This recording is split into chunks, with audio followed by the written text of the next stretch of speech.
Hi, this is Stacia, and I wanted to share a game that I played on chess.com. Um, this game was against Grigoru, rated about 1600, and I was rated 1540, and I played the black pieces. Black opened with the ready, so knight f3, and I play d5 against this.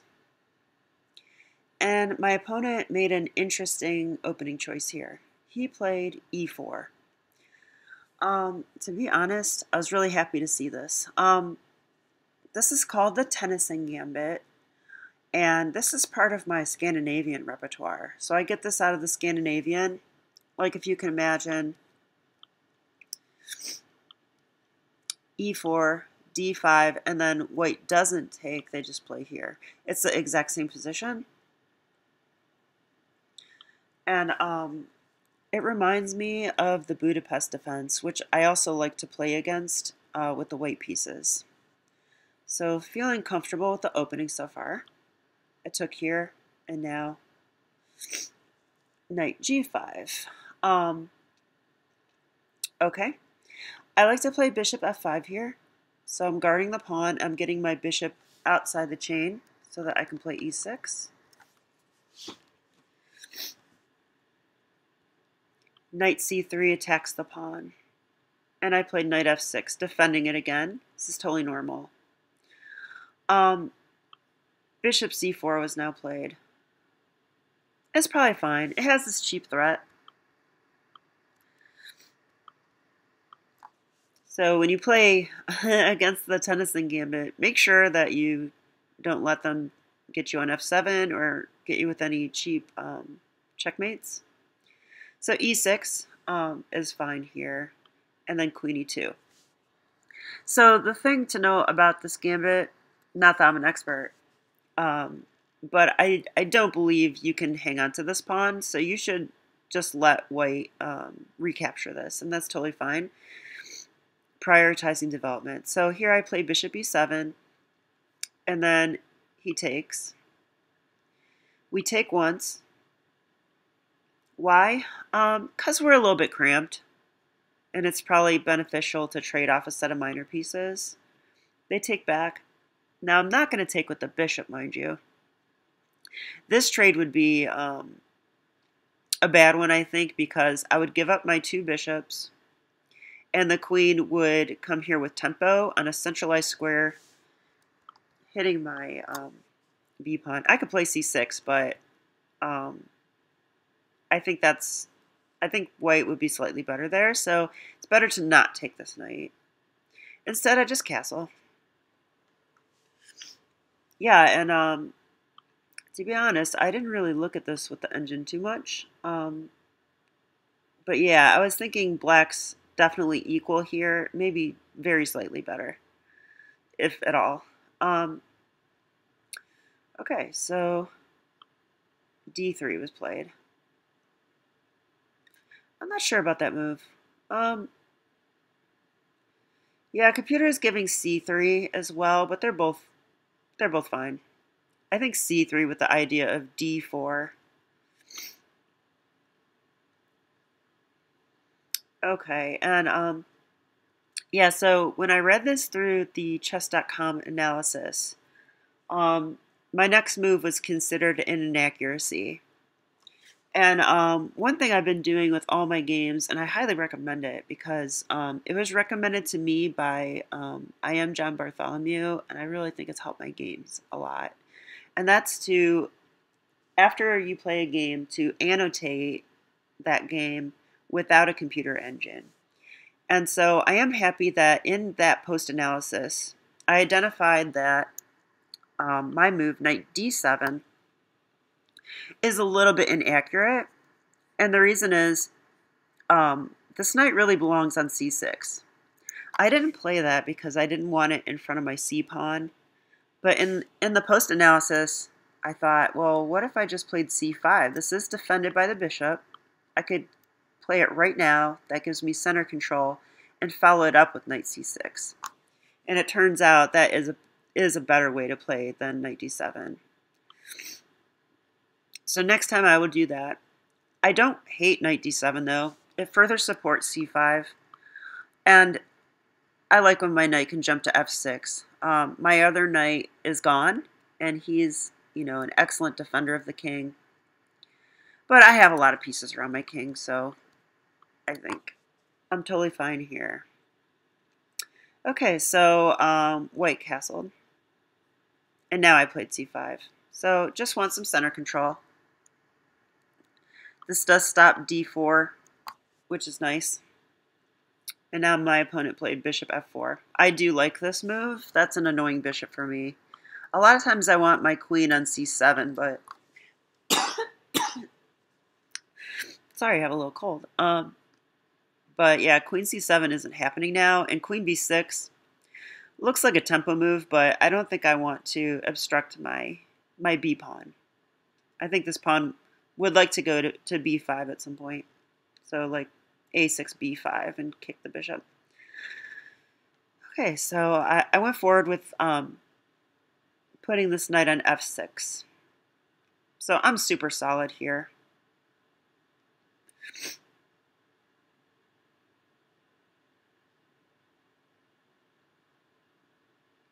So, okay, my opponent played what I thought was kind of weird, knight g3.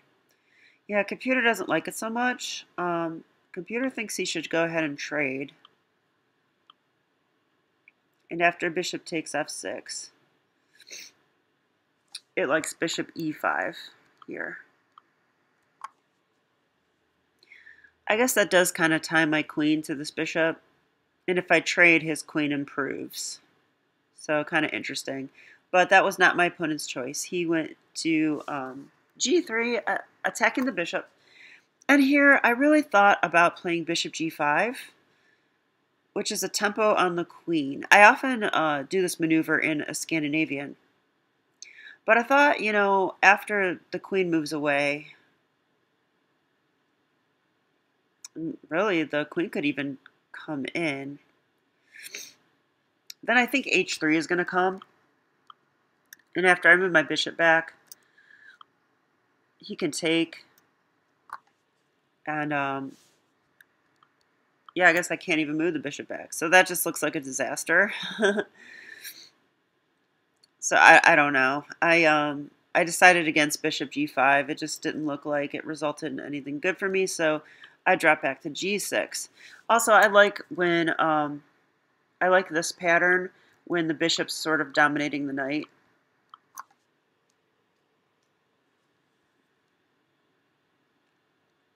Okay, and my opponent played a move that I didn't think was very good. He went for bishop g5. I actually thought like rook a to d1 was decent. Computer doesn't really like it. Huh. It says after a6, black's better. So let's see, what could white do here? a4 is an option, gaining space. This will stop me from playing b5 later. I do like that for white. Bishop e5 is an option as well. Yeah, this bishop is... Well, I actually kind of like this bishop here.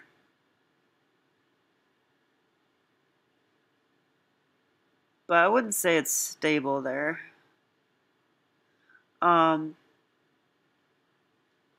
Yeah, rook f to e1 is a move. Okay, but my opponent chose bishop g5. So this bishop was controlling a lot of dark squares, and now it's not. So that's one reason I don't like it. The other reason I don't like it is now I can play h6 with tempo. I think this is a useful move for me. It creates this little hideout square for my bishop. It creates lift for the king. And it's a tempo. So, I mean, he drops back, and now this bishop is undefended. So that was, I think my opponent went a little wrong with those two moves. In fact, he should really just retreat the bishop to d2 here, I think. Okay. So now, I didn't yet notice that this guy was undefended at this point, or maybe I would have played a different move. But I played rook e8.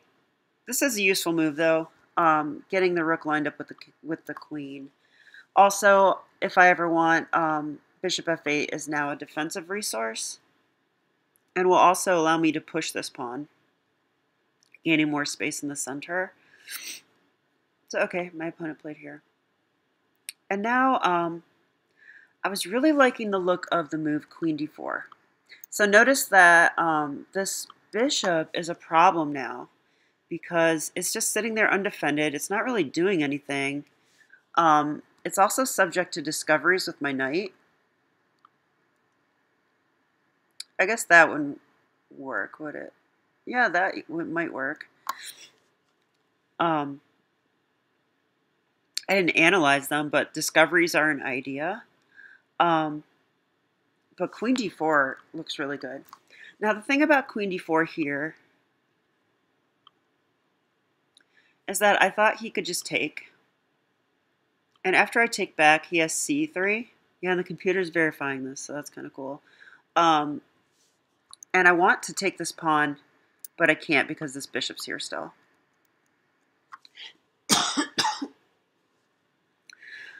So because of that, my idea was, well, if I could kick away this bishop, then queen d4 is even stronger because I could take this pawn at the end.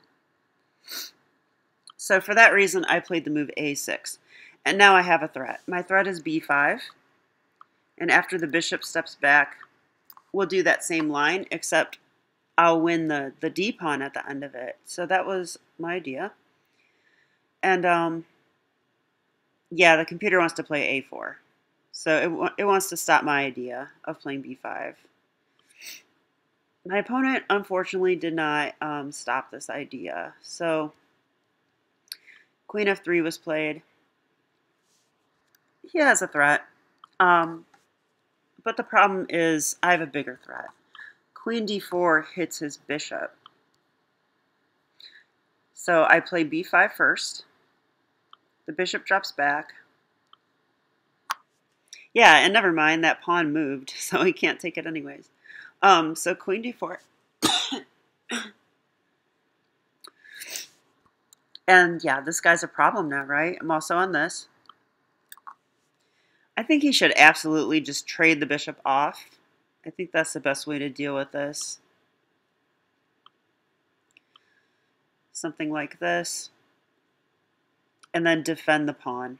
Yeah, the computer's giving the same line. This is how I thought it would go, and I feel like I'm better here because I'm more active. I have a centralized queen, and I mean, I might even be able to play something like this soon. But my opponent didn't choose that. He thought a while, and he played a very interesting move, probably dubious. Bishop takes e6. I'm not entirely sure what his idea was, because maybe he didn't see that I actually have this pawn defended. Or maybe he just thought I would take, and then his queen would sit here. And then the bishop's here on this too. Maybe that was his idea, but that doesn't stop, or that doesn't solve his issues with this hanging. So maybe he simply didn't see it. So I do grab this bishop. I think black's already just winning now. I'm a piece up. He pulls back. I took it. Queen takes. And now I have a tempo move, rook a to d8, inconveniencing the queen. I also have these ideas, which would pin the knight. But here, and this often happens, I've done the same thing. Like, once you start making mistakes, sometimes you just kind of lose it. Yeah, he took this. It's kind of surprising a 1600 player would do that. But then again, I've seen some of my games too, where I do incredibly ridiculous things. Like, at Parma, I've been playing so well lately, but my third game, which was my only loss, I actually blundered my queen, like on move like 15 or something like that. Notice I won't show you guys that game. Have no intention of showing that game. Um, so yeah, I think like when they say, people under 2,000 are potsers, maybe even higher than that. I don't know. It's true. We are. So that was that game, and I thank you for watching. Um, please like, subscribe, comment. I hope you enjoyed it, and have a great day. Thank you. Bye.